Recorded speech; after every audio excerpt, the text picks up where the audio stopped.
A big outbreak of the deadly Ebola virus in West Africa has killed more than 670 people and is now taking a toll on healthcare workers on the front lines. Tonight, we've learned of 2 Americans who have been infected with the deadly disease. We get the latest tonight from NBC's Janet Shamlian. Tonight, we've learned a second U.S. citizen has tested positive for the Ebola virus. Nancy Wrightbull has been in Liberia with her husband David, working with the aid organization Samaritan's Purse. That's the same charity Texas Dr. Kent Brantley was serving when he became infected with Ebola this week.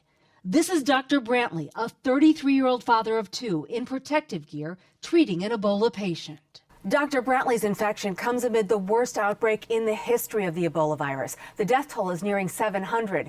There is no treatment or vaccine. Symptoms mirror malaria and are flu-like. Fever and headaches, diarrhea and vomiting, weakness and stomach pain. Ebola is probably the most contagious and most deadly virus in the world. It's spread through contaminated body fluids, things like sweat, blood, saliva.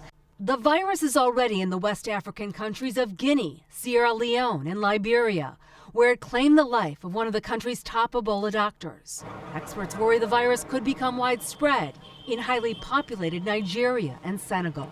If this really does take hold in one of those 2 countries, then all bets are off. I think it could have a huge disruptive effect on economics, on trade, on travel, in many dimensions.